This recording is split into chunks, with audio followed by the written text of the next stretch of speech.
point, the sending off of Dermy, and the half-time score in Bern in Switzerland is 2-0, Arsenal 0.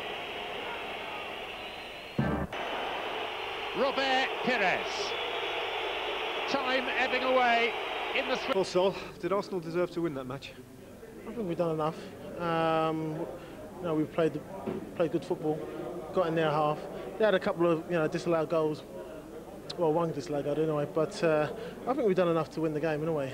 We lacked a little bit the sharpness of a concentration when there is something at stake, and it was a little bit a strange game because we dominated without having really the sharp edge, and then we gave a few chances away, and of course when if you make a mistake at the back you can always lose the game, but overall I feel that it was a little bit 1-0. We just did what it was needed to win the game. How do you think your game went alongside Sol Campbell today?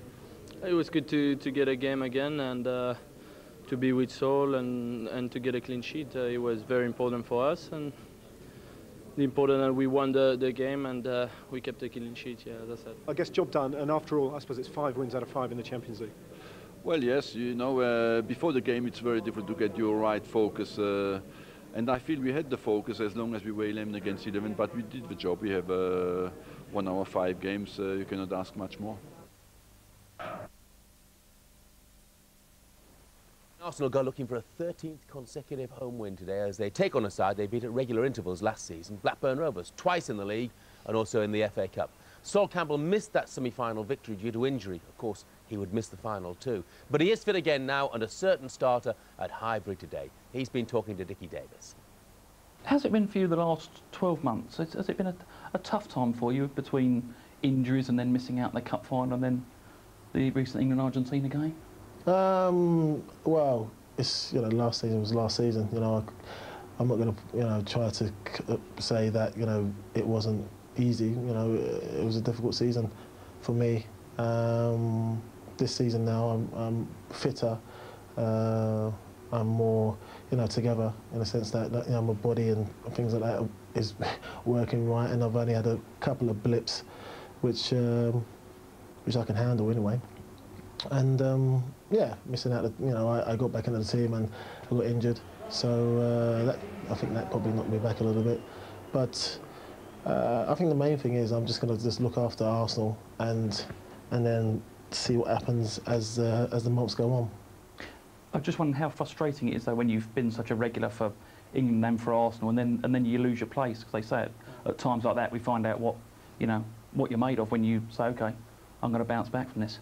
Yeah, it's not like I've not been knocked before. It's happened to me before. So I've got the will, I've got the power to kind of realise what situation I'm in, and I recognise that, and I've got just keep my consistency and stay fit. That's the main thing anyway. And by playing games for Arsenal and winning games, that's the only way I can see myself kind of being, top shape for the tournament and ready to be picked to play for England. So that's the only thing I can do.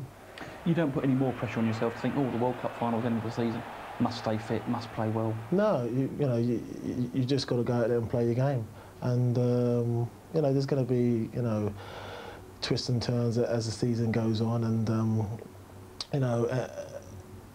my kind of experience with World Cup tournaments or European Cup tournaments is that the players who start are never the players who finish. There's people come in, suspensions or whatever. So I think as long as come whoever the gaffer picks on in the tournament for the first game, it's the players who've played well throughout the season, and they're solid and they're fit. So I'm sure he's going to take all those considerations when he comes to pick the team. So, and everyone can be happy with that. How's it been for you since you've been back this season? When I watched that Everton game, I don't ever remember seeing you celebrate like that when you scored. The passion, the relief in your face was evident. Well, I've got a bit of passion. I've scored before, and there's a lot of passion. But yeah, it's a poignant moment because coming back and scoring 2 goals, is fantastic, and it kind of gave me the start I needed, really. Was there a little bit of a point to prove, do you think, for you? I think every true player,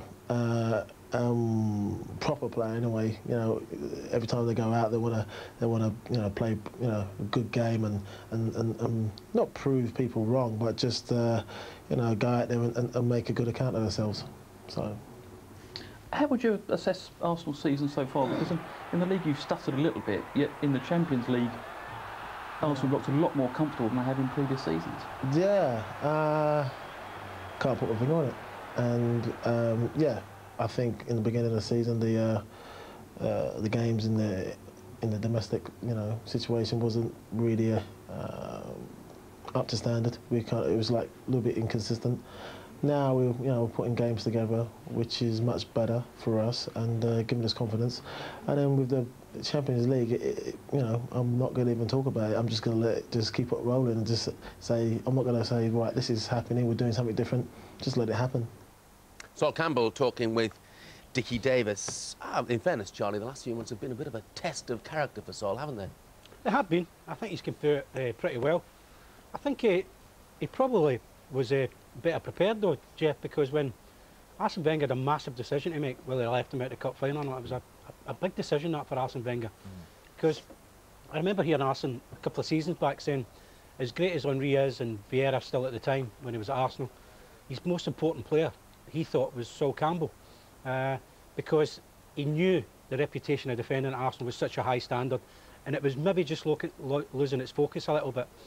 And I could agree with him in that, and I seen where he was coming from, but to have left Sol out, he tested him mentally also. So he's come back, as he says in that interview there with Dickie, fitter, it's functioning again. The brain's starting to operate as a defender.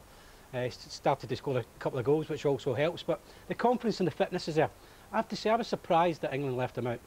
You know, when I look back at it, the first time round when they left Rio out and Sol got injured, and then Ferdinand came back on in that game, I thought the partnership of Terry and Campbell was the best, only my opinion. But I think he's handled it pretty well. I think he's very controlled individual, Sol Campbell, by the sounds of him. He knows exactly what he wants, where he's trying to target and where he's trying to get to. And it's really the focus is about him as the individual. And then the other things about partnerships at the back will just take shape anyway. Frank, do you think he's going to force his way back into the England starting 11? Yeah, I think so, Jeff. He's a player who has to play regularly. He has to be fit because he's getting bigger and stronger all the time, but he can get slightly overweight. And he came back a few weeks ago, and I thought he was outstanding when he came back. And I think both Senderos and Toure, both when they're playing with Campbell, play much, much better. When they two are together, the two youngsters, they make the odd mistake now and again, but Campbell gives them that solid look about them. I think he's done very well coming back. I think defensively, Jeff, he's better than Rio Ferdinand, both in league matches and in international matches. But Rio Ferdinand is probably quicker than John Terry and him, and probably better than the ball as well. But from a defensive point of view, I tend to like my defenders being really good at defending, and if they've got anything above that, then that is terrific. So personally, I think I would go for Terry and Campbell. But Ferdinand, you could also play 3 centre-halves as well with England, and Ferdinand would be ideal for that. You feel Arsenal are nearing their best again?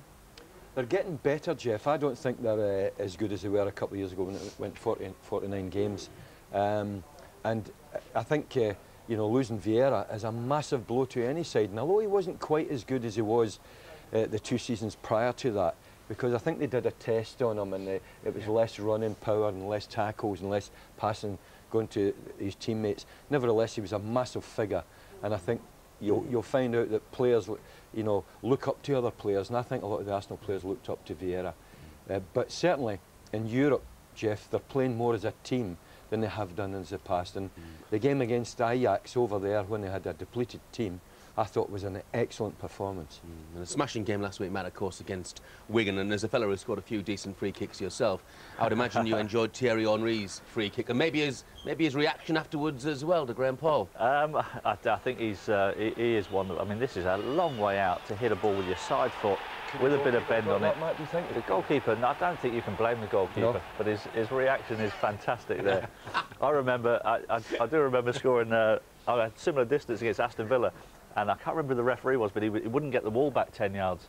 And I'm moaning at him and moaning at him, and he said, no, just take it. So I was so angry, I've taken it, and it's gone in the top corner, and we won 2-1, and I just remember not celebrating, just berating the referee and going, what are you doing? And he had a very good reaction there, Thierry. I think it's lovely to see him with a smile on his face as well. Yeah. But I mean, what a talent. And when he first came, he didn't really take that many free kicks, and I think he's developed that over the last couple of seasons, and that's tremendous to watch. Well, we had a big argument. Remember Rodney Marsh when he came as an outside right? Marshy says, and Marshy's always, he says, he'll not score 8 goals, and we had a big bet, and eventually he started to score 25. Yeah, it shows how much he knew, didn't it? And I was on the pitch one day, and I didn't know if Henri knew me, and I was talking to somebody in an interview, and he came past and he rubbed my head as though to say, well done, you supported me at the right time, you know. I just want to talk about another Frenchman, Paul, though, Robert Pires, who says he hopes to be at Arsenal next season. He's 32 now. Should they give him a new deal? I mean, do we underestimate Pires' influence? I think you can do. I think he's an excellent player, great imagination, comes in off that left-hand side, links up with the front men, interchanges with several players and helps to give Arsenal great movement going forward. As long as he's got that hunger, desire to keep his level of performance where they are, you know, right at the top, then I think Arsene Wenger would want him. I mean, sometimes you can have players for too long and you sometimes need to change things around to freshen it up. He's got Hleb. I think he's an excellent footballer. Yeah, I'm not quite sure where he's going to fit in, you know, whether he's going to play just off the front or he's a midfielder breaking forward, but he's got fantastic skill. But Robert Pires, for me, is a fantastic footballer with great ability, and as long as he's still got that desire to keep performing at the best of his ability, I think he's a player that Arsenal would want to keep.